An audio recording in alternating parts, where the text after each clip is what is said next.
From JBS Studios in Greater New York, this is the JBS News Update with Teisha Bader.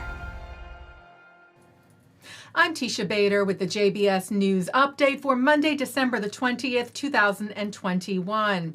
In a continued effort to curb the spread of the new Omicron variant, Israeli ministers voted today to add 10 more countries, including the U.S. and Canada, to its list of designated red countries, barring travel to them from Israel unless given special permission. And Israelis coming back from those countries have to quarantine for 7 days, regardless of vaccination status. The measure now awaits final approval by the Knesset's Constitution, Law, and Justice Committee and would go into effect tomorrow, Tuesday night at midnight. A number of suspects in the terror attack last week in the West Bank that left an Israeli man, Yehuda Dementman, dead were arrested over the weekend. In an overnight raid in a Palestinian village in the West Bank Sunday, the IDF and Israel's counterterrorism unit arrested 6 suspects, including 2 Palestinian brothers said to be the shooters. The others are suspected of helping in the attack. The weapons used in the attack were also recovered. The suspects were handed over to Israel's security agency, the Shin Bet, who said they were believed to be members of terror group Palestinian Islamic Jihad. An elementary school in Washington, D.C. is investigating one of its staff after reports that she told children in her 3rd grade class to reenact scenes from the Holocaust. The Washington Post first reported the story yesterday, saying the staff member, reportedly a librarian at the Watkins Elementary School, also used hate speech in the incident.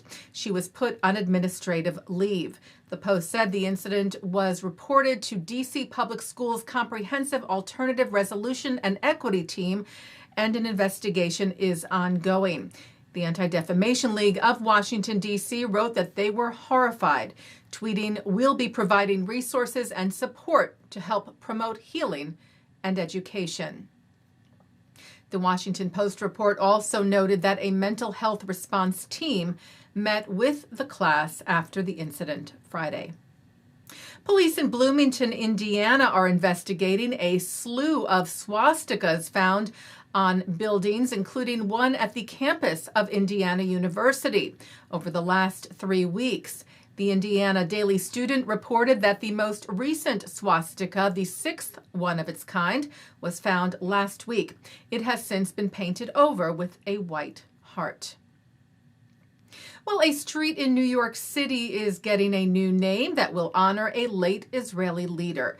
The intersection of West 95th Street and Riverside Drive will now be called Shimon Peres Place, after the late Israeli prime minister and president who died 5 years ago. The patch of the Upper West Side mentions that Peres came to New York City multiple times over his life, studying at the New School and New York University as a young adult. Taking a look now at our programming for tonight on JBS for Monday, December the 20th at 7 o'clock. The American Jewish Committee presents its Human Dignity Award to the global leader of Orthodox Christianity, Ecumenical Patriarch Bartholomew. At 7:30 on Conversations on Zionism, Shahar Azani speaks with family members and prominent Zionist leaders Olga Meshoe Washington, Dumisani Washington, and Joshua Washington. At 8, it's the ADL's 2021 Never Is Now Summit, featuring Vice President Kamala Harris, Israeli Foreign Minister Yair Lapid, actor Daniel Day Kim, and others. At 9, Mark Golub sits down with Gary Kenzer on L'chaim. At 10, Simon Shama discusses part 2 of the story of the Jews. And coming up next, Shahar Azani speaks with Dr. Eric Mandel, who shares his insights on the status of the negotiations with Iran. And that's the JBS News Update for Monday, December the 20th, 2021. I'm Teisha Bader. Stay healthy, stay well.